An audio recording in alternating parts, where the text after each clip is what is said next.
Assalamualaikum warahmatullahi wabarakatuh. Alhamdulillahirabbil alamin. Segala puji bagi Allah Subhanahu wa taala yang telah melimpahkan rahmat, hidayat dan kesehatan kepada kita semua. Salawat serta salam semoga selalu tercurahkan kepada Nabi Muhammad SAW, keluarga, sahabat dan kita sebagai umat beliau hingga akhir zaman. Hadirin yang dimuliakan Allah, pada kesempatan yang penuh keberkahan ini, izinkan saya menyampaikan ceramah dengan tema pentingnya menjaga lisan. Tema ini sangat dekat dengan kehidupan sehari-hari karena setiap hari kita berbicara, berkomunikasi, dan berinteraksi dengan banyak orang. Hadirin rahimakumullah, lisan adalah amanah Allah.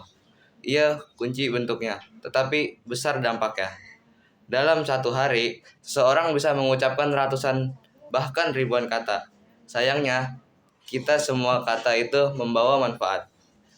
Banyak di antara kita yang tanpa sadar mengucapkan sesuatu yang menyakiti, merendahkan, atau menyinggung orang lain.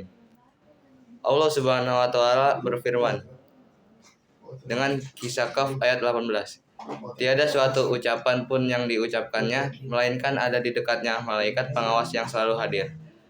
Ayat ini mengingatkan kita bahwa tak ada satu kata pun yang luput dari catatan malaikat.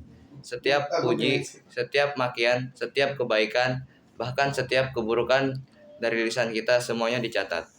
Rasulullah SAW juga menegaskan dalam hadis sahih, barang siapa beriman kepada Allah dan hari akhir, maka hendaklah ia berkata yang baik ataupun diam. HR Bukhari Muslimin.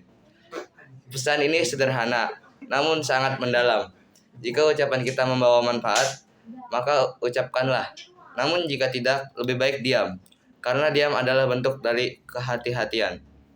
Hadirin yang dirahmatin Allah, ada beberapa bentuk kesalahan lisan yang sering kita lakukan tanpa kita sadari. Yang pertama, ghibah. Ghibah adalah membicarakan keburukan saudara kita yang sebenarnya adalah pada dirinya. Meskipun benar, tetap saja termasuk dosa. Rasulullah SAW menggambarkan ghibah seperti makam bangkai saudaranya sendiri.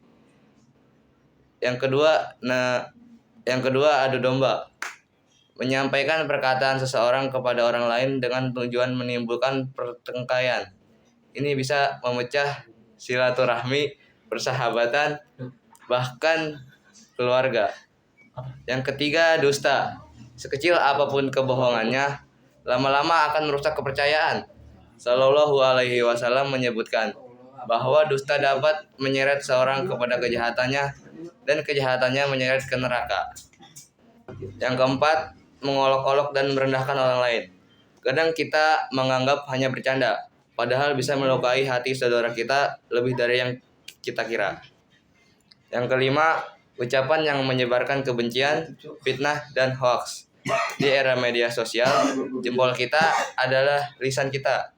Ucapan yang salah bisa tersebar lebih cepat dan lebih luas dari sebelumnya. Kebaikan yang bisa dilakukan dengan lisan. Namun hadirin, lisan juga bisa menjadi sumber pahala yang luar biasa. Yang pertama, mengucapkan salam. Salam adalah doa.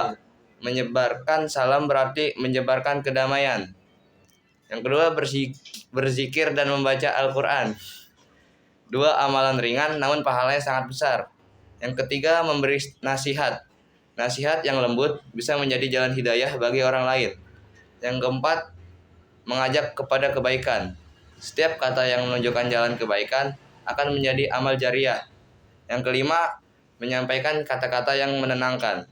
Kadang satu kalimat kebaikan dapat menguatkan hati seseorang yang sedang lemah. Hadirin yang saya hormati, menjaga lisan bukan hanya tugas saat berada di mimbar atau majelis ilmu. Ia adalah tugas setiap detik dalam kehidupan. Karena satu kata dapat mempersatukan dan satu kata pula bisa memisahkan. Satu kalimat bisa menenangkan hati seseorang dan satu kalimat pula bisa menghancurkan hubungan baik. Mari kita mulai memperbaiki diri, mulai dari rumah, dari keluarga, dari percakapan sehari-hari. Bisakah berkata lembut, hindari ghibah, jauhi dusta, dan sebarkan ucapan yang membawa kedamaian. Semoga Allah memudahkan kita menjaga lisan dan menjadikannya sumber kebaikan, bukan sumber dosa. Akhir kata, saya mohon maaf atas segala kekurangannya. Wassalamualaikum warahmatullahi wabarakatuh.